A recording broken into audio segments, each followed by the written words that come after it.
સમાચારથી શરૂઆત. ઉત્તર ગુજરાતમાં સવારથી જ વરસાદે વારો પાડી દેતા ઠેર ઠેર તારાજી. ઉત્તર ગુજરાતમાં મોડી સાંજથી જ મેઘ સવારી આવી પહોંચી હતી. આખી રાત બાદ સવારથી પણ સવારે મેઘરાજાએ ધબધબાટી બોલાવતા ઠેર ઠેર જળબંબાકારની સ્થિતિ સર્જાઈ. રાતના સમયે ખાબકેલા વરસાદથી ઊંઝામાં પાણી ભરાઈ ગયા. શહેરના મુખ્ય રેલવે અંડરપાસમાં એટલું પાણી ભરાઈ ગયું કે વાહન વ્યવહાર બંધ કરવો પડ્યો. અંડરપાસ જાણે કે સ્વિમિંગ પુલ હોય તેવા દ્રશ્યો સર્જાયા. નગરપાલિકાની પાણી ન ભરાય એવી વ્યવસ્થા તો ન કરી શકી, પરંતુ હવે પાણી ખાલી કરવાની કામગીરી શરૂ કરી છે. હવે બહુચરાજીના હાલ પણ જોઈ લો. બહુચરાજીમાં 1.5 ઇંચ વરસાદ પડતા બહુચરાજી શંખલપુર અંડરપાસમાં પાણી ભરાયા. એવો વરસાદ પડ્યો કે અંડરપાસ સ્વિમિંગ પુલ બની ગયો, જેથી વાહન ચાલકો અટવાયા. રિક્ષા અને બાઇક પાણીમાં ફસાઈ. લોકોને પાણીની વચ્ચેથી પસાર થવું પડ્યું. પાણીમાં ફસાયેલા વાહનોના દ્રશ્યો છે પાટણના, જ્યાં રેલવે નાળામાં પાણી ભરાતા વાહનો બંધ પડી ગયા. અનેક વાહન ચાલકો ધક્કા મારીને વાહનને પાણીમાંથી બહાર કાઢવા મજબૂર બન્યા. શહેરમાં રાતના સમયે પડેલા 2 ઇંચ વરસાદમાં જ પાણી ભરાઈ ગયું. જેમણે પાણીમાંથી નીકળવાનો પ્રયાસ કર્યો તેમના વાહન પાણીમાં બંધ પડ્યા અને ફસાઈ ગયા. અનેક વાહન ચાલકોએ બીજા છેડે જવા માટે 3 કિલોમીટર ફરીને જવાનો વારો આવ્યો. પાટણના સરસ્વતીમાં 2 ઇંચથી વધુ વરસાદ નોંધાયો, જ્યારે સિદ્ધપુરમાં 1.25 ઇંચ જેટલો વરસાદ વરસ્યો. જ્યારે ચાણસ્મા અને હારીજમાં 1/2 ઇંચ વરસાદ નોંધાયો. થોડા વરસાદમાં જ તંત્રના પાપે લોકોએ હાલાકી વેઠવાનો વારો આવ્યો. આ તરફ મહેસાણામાં ભારે પવન અને વરસાદને કારણે દિવાલ ધરાશાયી થઈ. મહેસાણા શહેરના દિધિયાસન વિસ્તારમાં સરદારધામ સોસાયટીની દિવાલ ધરાશાયી થઈ. બનાસકાંઠામાં પણ ભારે પવન સાથે વરસાદ નોંધાયો. અનરાધાર વરસાદથી કોરી રહેતી રેલ નદીમાં નવા નીરની આવક થઈ. વગર સિઝને કાળઝાળ ગરમીમાં રેલ નદીમાં બીજી વાર નવા નીર આવ્યા. ઉપરવાસમાં ભારે વરસાદ થતા ધાનેરામાં ગ્રામીણ વિસ્તાર સુધી નીર પહોંચ્યા. આલવાડા, રૂણી, રાજોડા સુધી રેલ નદીના પાણી બીજી વાર પહોંચતા ખેડૂતોમાં ખુશી છવાઈ છે. આ તરફ પાલનપુરમાં મોડી રાત્રે થયેલા વરસાદે અનેક વિસ્તારને પાણી કરી દીધા. શહેરના બસ સ્ટેન્ડ, વીરપુર ચોકડી સહિતના અનેક વિસ્તારોમાં પાણી ભરાયા. 1 ઇંચ વરસાદમાં અંબાજી હાઈવે પર પાણી ભરાયા હતા. સામાન્ય વરસાદમાં જ અંબાજી હાઈવે પર પાણી ભરાવાની વર્ષો જૂની સમસ્યાનો હલ ન આવતા વાહન ચાલકોમાં રોષ જોવા મળ્યો. રોડ પર પૂર જેવા દ્રશ્યો અંબાજીના છે. અહીં સાંબેલાધાર વરસાદ પડતા અંબાજીમાં પાણી જોવા મળ્યું. અંબાજીમાં તરફ પાણી જ પાણી ભરાઈ ગયું. બજારોમાં પણ ધસમસતા પાણી વહેતા જોવા મળ્યા. બજારોના હાઈવે પર પાણીની નદીઓ વહેતી થઈ. અંબાજીમાં કેટલાક વેપારીઓની દુકાનોમાં પણ પાણી ભરાયા. વેપારીઓએ મોટર લગાવી દુકાનોમાં ભરાયેલા પાણી ઉલેચ્યા. અનેક સોસાયટીઓમાં પાણી ઘૂસી ગયા. બનાસકાંઠામાં મહેરથી કહેર મચી ગયો. અમીરગઢ, ઇકબાલગઢમાં પણ અનેક વૃક્ષ થયા ધરાશાયી. નેશનલ હાઈવે પર મોટાભાગના વૃક્ષો ધરાશાયી થયા. મિની વાવાઝોડાને કારણે ખેડૂતોનો ઊભો પાક ઢળી ગયો. બાજરી જેવા પાકોને વરસાદના કારણે નુકસાન પહોંચ્યું, તો બાજરીનો કાપણી કરેલો પાક વરસાદમાં પલળી ગયો. અરવલ્લીના માલપુરમાં પણ તારાજી સર્જાઈ. ભારે પવન સાથે વરસાદ ખાબકતા માલપુરમાં અનેક સ્થળે વૃક્ષો પડ્યા, પતરા ઉડ્યા. ભિલોડાના સુનોક વાશેરા પંથકમાં ખેતરોમાં પાક આડો પડ્યો. શામળાજી હિંમતનગર હાઈવે પર સુનોક પાસે ડાયવર્ઝન પાણીમાં ગરકાવ થયું. માલપુર અંબાવા કોયલિયામાં રસ્તાઓ પર વૃક્ષો પડવાથી બંધ થઈ ગયો હતો. તારાજીના આ દ્રશ્યો છે મહીસાગરના. ખાનપુરના ભાદરોડ ગામે ધોધમાર વરસાદ પડતા 2 મકાન ધરાશાયી થયા. પરિવાર રાત્રે સૂતો હતો ત્યારે જ મકાન જમીનદોસ્ત થતા પરિવાર દબાઈ ગયો, જેમાં એકનું મોત થયું. ગામ લોકો દ્વારા બચાવ કામગીરી હાથ ધરાઈ. અડધી રાત્રે વરસાદે અમદાવાદને લીધું બાનમાં. વરસાદ રોકાયાના 8 કલાક બાદ પણ જળબંબાકારની સ્થિતિ, તંત્ર ઊંઘતું ઝડપાયું. અમદાવાદમાં મોડી રાત્રે વરસાદે સ્ટ્રાઇક કરતા અમદાવાદ મહાનગરપાલિકાના સત્તાધીશો અને અધિકારીઓ ઊંઘતા ઝડપાયા. આખું અમદાવાદ પાણીમાં ડૂબી ગયું. વરસાદ રોકાયાના 8 કલાક બાદ પણ વરસાદના પાણી રોડ પરથી નહીં ઓસરતા પ્રી મોન્સૂન પ્લાન પાણીમાં ધોવાઈ ગયો. એક સાંજે ત્યાં તીર તૂટે જેવી તંત્રની કામગીરી અમદાવાદમાં જોવા મળી. વરસાદી પાણીના નિકાલ થવાના બદલે ગટરના પાણી બેક મારતા રોડ પર ગટરિયા પાણી ફરી વળ્યા. શહેરીજનો ત્રાહિમામ પોકારી ઉઠ્યા. જુઓ જળબંબાકારના નિકોલના દ્રશ્યો. રાત્રે પડેલા વરસાદના પાણી સવાર સુધી ઓસર્યા ન હતા. નિકોલના શિવાજી ચોક, પાર્શ્વનાથ ટાઉનશીપ સહિતના વિસ્તારના રોડ પર જાણે પૂર આવ્યું હોય તેવી પરિસ્થિતિનું નિર્માણ થયું. રોડ પર 3-4 ફૂટ જેટલા પાણી ભરાતા વિસ્તાર થંભી ગયો. સવારમાં લોકો ફસાઈ ગયા. બાઇક અને કારના આખા ટાયર ડૂબી જાય એટલા પાણી ભરાયા. કામ ધંધે જતા લોકો અટવાયા. હવે સ્થળ ત્યાં જળની પરિસ્થિતિની તસવીરો જુઓ. અમદાવાદના અજીત મિલ વિસ્તારની અહીં વરસાદ એવી સ્ટ્રાઇક કરી કે આખો વિસ્તાર પાણીમાં ડૂબી ગયો. લોકો સવારે ઉઠ્યા હતા, તેમના ઘર પાસે જળબંબાકારની સ્થિતિ હતી. રોડ હોય કે BRTS રૂટ, બધી જ જગ્યાએ પાણી જ પાણી જોવા મળ્યું. ભરાયેલા પાણીના કારણે અનેક વાહન ચાલકોને હાલાકીનો સામનો કરવો પડ્યો. સવારે બ્રિજ પાસે AMTS બસ પાણીમાં ફસાઈ ગઈ હતી. વરસાદે શહેરને એવું બાનમાં લીધું કે રોડ પર વાહનો તો ફસાયા, સાથે જ રોડ પર AMTS બસ પણ ફસાઈ ગઈ. પેસેન્જરોને લઈને જતી AMTS બસ પાણીમાં ફસાતા મુસાફરોના જીવ તાળવે ચોંટી ગયા. બસને વચ્ચે જ મૂકીને જવું પડ્યું. હવે મકરબાથી વિજલપુર જવાના રોડના હાલ પણ જોઈ લો. અહીં જાણે પૂર આવ્યું હોય તે રીતે રોડ પર પાણી ભરાતા લોકોને મુશ્કેલીમાં મુકાવવા પડ્યું. 1 ઇંચ વરસાદમાં જ આ વિસ્તારમાં જળબંબાકારની સ્થિતિ સર્જાઈ હતી. આ તરફ ઓઢવના લોકોને પણ મહાનગરપાલિકાના પાપે ડૂબવાનો વારો આવ્યો. ઓઢવ ફાયર બ્રિગેડ સ્ટેશન સહિતના વિસ્તારમાં પાણીનું સામ્રાજ્ય છવાયું હતું. તળાવ જેવા દ્રશ્યો સર્જાયા હતા. રસ્તા પર પાણી ભરાતા લોકોને મુશ્કેલીનો સામનો કરવો પડ્યો. તિથલના દરિયામાં જોરદાર કરંટ જોવા મળ્યો. વરસાદી માહોલ વચ્ચે દરિયાદેવ તોફાની બન્યા. દરિયાકાંઠામાં ઊંચા મોજા ઉછળી રહ્યા છે. સતત 3 દિવસથી અહીંના દરિયામાં કરંટ જોવા મળી રહ્યો છે. 15 થી 20 ફૂટ ઊંચા મોજા ઉછળ્યા છે. દરિયાનું આ તોફાની સ્વરૂપ જોવા માટે સહેલાણીઓ ઉમટ્યા. જોકે કોઈ અનિચ્છનીય બનાવ ન બને તે માટે તંત્ર દ્વારા પ્રવાસીઓને દરિયાની ખૂબ જ નજીક ન જવા સૂચના અપાઈ છે.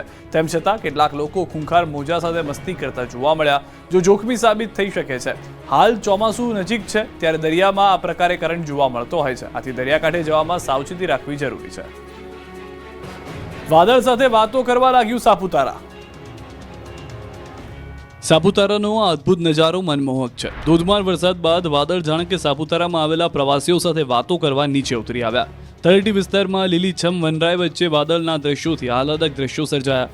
ધુમ્મસની ચાદર છવાયેલી જોવા મળી. વાદળ અને ધુમ્મસ વચ્ચે ડુંગર પર જાણે કે બરફની ચાદર છવાઈ હોય એવા નયનરમ્ય દ્રશ્યો જોવા મળ્યા. અહીં આવેલા પ્રવાસીઓને આ દ્રશ્યો જોઈને મોજ પડી ગઈ. વરસાદી વાતાવરણ વચ્ચે ગિરિકંદરામાં ધુમ્મસને પગલે ગિરિમથક સાપુતારાના સૌંદર્યને 4 ચાંદ લાગી ગયા છે. આવતીકાલથી વરસાદનું જોર ઘટશે. 7 દિવસ છૂટો છવાયો વરસાદ પડશે. ગુજરાતના ખેડૂતો માટે રાહતના સમાચાર આવ્યા છે. છેલ્લા કેટલાક દિવસથી વરસાદની ધમાકેદાર બેટિંગથી ખેડૂતો હવે ત્રસ્ત થઈ ગયા છે. ત્યારે આવતીકાલથી વરસાદનું જોર ઘટશે. હવામાન વિભાગે આગાહી કરી છે કે આવતીકાલથી વરસાદનું જોર ઘટશે. જો કે અપર સાયક્લોનિક સર્ક્યુલેશનના કારણે આગામી 7 દિવસ સામાન્યથી મધ્યમ વરસાદ પડી શકે. સૌરાષ્ટ્ર અને દક્ષિણ ગુજરાતના કેટલાક ભાગોમાં છૂટો છવાયો વરસાદ પડશે. પવન સાથે સામાન્યથી મધ્યમ વરસાદ પડી શકે. 40 થી 50 કિલોમીટરની ઝડપે પવન ફૂંકાશે. जैसा डे 2 टू डे 7 और 30 मई से लेकर 4 जून तक इसमें हम आइसोलेटेड जगह में लाइट टू मॉडरेट रेन का दे रहे हैं. और इसमें मेनली जो डिस्ट्रिक्ट आएगा साउदर्न दक्षिणी जो भिलाई है गुजरात रीजन की, और जो सौराष्ट्र कच्छ की भी दक्षिणी जिला में light to moderate rain thunder shower की पूर्वानुमान दिया हुआ है. આ વર્ષે 16 આની રહેશે વરસાદ. ટીટોડીએ 4 ઈંડા મૂકતા આશા બંધાઈ. ગુજરાતથી ચોમાસું 150 કિલોમીટર આસપાસ દૂર છે. હવામાન વિભાગે પણ આ વખતે ગુજરાતમાં 114% વરસાદ પડવાની સંભાવના વ્યક્ત કરી છે. ત્યારે હવે ટીટોડીએ પણ આ વખતે વર્ષ 16 આની રહેવાની આશા જગાડી છે. કેમ કે એક પરંપરા મુજબ ટીટોડી પક્ષી ઊંચાઈ પર 4 ઈંડા મૂકે તો આવનારું વર્ષ સારું રહે. આજે પણ આ માન્યતા જીવંત છે. અરવલ્લીના મોડાસા ખાતે રામપાર્ક સોસાયટીમાં નવા બની રહેલા બિલ્ડિંગના બીજા માળ પર ટીટોડીએ 4 ઈંડા મૂક્યા છે. જેને જોતા માન્યતા મુજબ આ વર્ષે વરસાદ ખૂબ જ સારો થવાનો અંદાજ છે. માન્યતા મુજબ ટીટોડીએ 4 ઈંડા મૂક્યા છે, મતલબ 4 મહિના સુધી ચોમાસામાં સારો વરસાદ થશે. ટીટોડીએ 4 ઈંડા મૂકતા મકાન માલિક વાસુદેવભાઈ શાહ સહિતના પરિવારજનો ખુશ થઈ ગયા.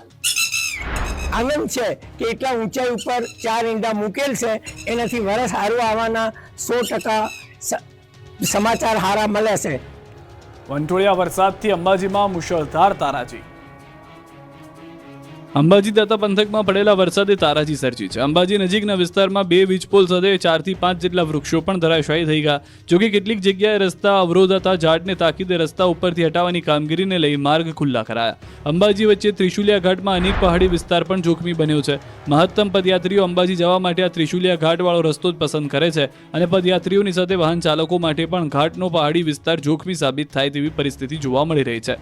આ માર્ગને પહોળો કરવા બ્લાસ્ટિંગ કરાયા બાદ ધીરે ધીરે નજીકમાં પહાડના પથ્થરો છૂટા થઈ રહ્યા છે અને પહાડના તોતિંગ પથ્થરો ગમે ત્યારે નીચે પડી શકે છે. બીજી તરફ ખેડૂતોને પણ રાતા પાણીએ રોવાનો વારો આવે તેવી પરિસ્થિતિ જોવા મળી રહી છે. બાજરીનો પાક આડો પડી ગયો. ભારે પવન સાથે વરસાદ પડતા બનાસકાંઠા અને અમદાવાદમાં દિવાલ પડી.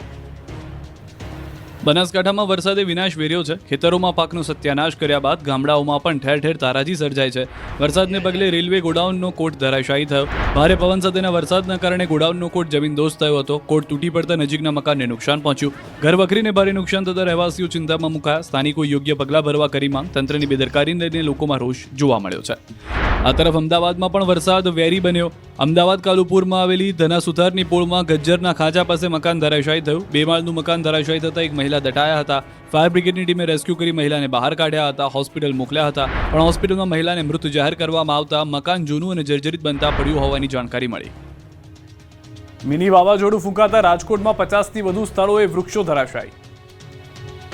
રાજકોટમાં ગત અઠવાડિયે પવન સાથે વરસેલા ભારે વરસાદને કારણે શહેરમાં 50થી વધુ સ્થળો પર વૃક્ષો ધરાશાયી થયા હતા તેમજ રોડ પર લાગેલા મહાકાય હોર્ડિંગ્સ પણ ધરાશાયી થયા હતા જોકે સદનસીબે કોઈ જાનહાની થઈ ન હતી ત્યારે આ મામલે રાજકોટ મહાનગરપાલિકાએ હોર્ડિંગ્સ બોર્ડને લઈને જુદી જુદી એજન્સીઓ પાસેથી ફિઝિકલ સ્ટ્રક્ચર સ્ટેબિલિટી રિપોર્ટ મંગાવવામાં આવ્યો હતો હાલ કોર્પોરેશન દ્વારા પ્રી મોન્સૂનની કામગીરી પણ કરવામાં આવી રહી છે પાણી ન ભરાય તે માટે હાલ કોર્પોરેશન દ્વારા શહેરભરના વોકળાની સફાઈ કરવાની કામગીરી પણ કરવામાં આવી રહી છે તેમજ ચોમાસા દરમિયાન ડીઆઈ પાઇપલાઇન નવા કામ શરૂ ન કરવા બાબતે પણ સૂચના આપવામાં આવી છે તો મહીસાગરના સંતરામપુરના પ્રથમપુર ગામે MGVCLની ઘોર બેદરકારી સામે આવી અગાઉના આવેલા વાવાઝોડાના વીજ વાયર તૂટી ગયા હતા જે હજુ સુધી રિપેર કરાયા નથી પ્રથમપુર ગામમાં 10 દિવસ પહેલા આવેલ વાવાઝોડાને કારણે વીજપોલ અને વીજ વાયર તૂટી ગયા હતા જે મામલે રજૂઆત કર્યા બાદ પણ તેવી જ સ્થિતિ જોવા મળી વીજપોલની વીજ વાયર તૂટતા ગામ લોકો દ્વારા MGVCL સંતરામપુર કચેરીએ જાણ કરવામાં આવી છતાં તંત્ર નિંદ્રામાં હોય તેમ હજુ સુધી કંઈ જ કામગીરી થઈ નથી ત્યારે તાત્કાલિક કામગીરી કરવામાં આવે તેવી ગામ લોકોની માંગ છે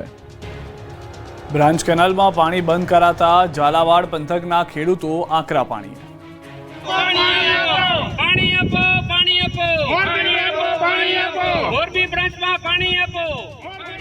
આ વિરોધ હલ્લાબોલ આક્રોશ સુરેન્દ્રનગરના ખેડૂતોનો છે આ વિરોધનું કારણ છે કેનાલનું પાણી સુરેન્દ્રનગર જિલ્લામાંથી પસાર થતી મોરબી બ્રાન્ચ કેનાલમાં તંત્ર દ્વારા પિયત માટેનું પાણી બંધ કરવામાં આવતા ખેડૂતો રોષે ભરાયા મોરબી બ્રાન્ચ કેનાલ હેઠળ વઢવાણ ધાંગધ્રા અને હળવદના 109 જેટલા ગામોને પિયત માટે પાણી પૂરું પાડવામાં આવે છે સમારકામ બાદ કેનાલમાં પાણી છોડવામાં આવતા ખેડૂતોએ પિયત માટે પાણી મળવાની આશાએ હજારો હેક્ટર જમીનના મગફળી સહિતના પાકનું વાવેતર કરી દીધું છે કેનાલમાં અંદાજે 10 દિવસ સુધી પાણી આપ્યા બાદ અચાનક જ કેનાલમાં પાણી બંધ કરી દેવામાં આવતા ખેડૂતોના પાક પર ખતરો ઊભો થયો છે મોંઘા ભાવનું બિયારણ બગડી જવાનો ડર છે જેથી રોષે ભરાયેલા ખેડૂતો સુરેન્દ્રનગર દોડી આવ્યા અને ધોળીધજા ડેમ ખાતે હાજર નર્મદા કેનાલના અધિકારીઓનો ઘેરાવ કરી ઉગ્ર રજૂઆત કરી પરંતુ નર્મદા વિભાગના અધિકારીઓએ અન્ય અધિકારીઓ પર ખો આપી દીધી હતી ખેડૂતો સાથે તોછડું વર્તન કરવામાં આવ્યું હતું હાલ તો તંત્રના બાપે ખેડૂતોની માથે સંકટના વાદળો ઘેરાયેલા છે તલોદમાં બાજરીની હરાજી અડધા ભાવે કરાતા ખેડૂતો વિફર્યા પહેલા મચાવ્યો હોબાળો અને પછી ટ્રેક્ટર આડા મૂકી હરાજી રોકાવી કંઈક આ રીતે વેપારીઓની મનમાનીનો તલોદના ખેડૂતોએ વિરોધ કર્યો